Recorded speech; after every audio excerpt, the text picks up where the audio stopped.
Hi, hi, hi! Mabuhay! Hello mga kabekeri! Welcome back sa aking vlog. So for today's video, pang day 18 na natin sa paglalaro ng basketball.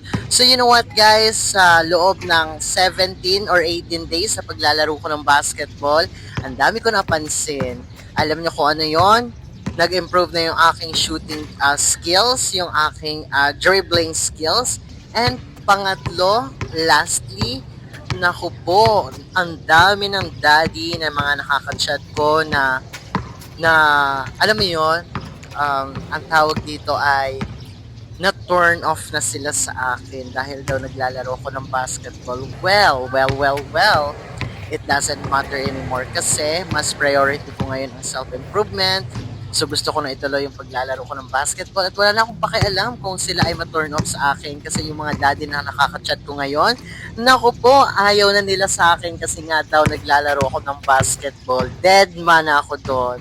So ayun mga ka-Beck maraming salamat po sa inyong mga suporta at sa pag-like and follow and pag-share nyo sa aking mga video. Sana patuloy nyo po akong suportahan hanggang sa makamit ko yung goal ko dito sa paggagawa ng content as gay basketball player na mag-earn dito sa Facebook. At syempre, kapag nag-earn na tayo dito sa Facebook, hindi naman natin pwedeng sarilihin dahil kailangan din natin mag-share. Ika nga nila, share your blessings. Yan.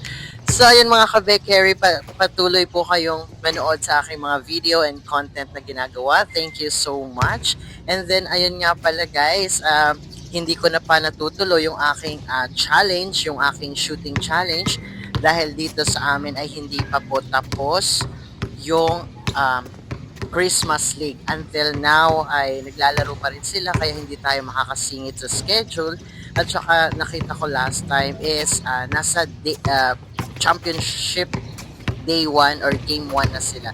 So ayun guys, no, maraming salamat ulit sa panonood ng aking video. See you again. Bye!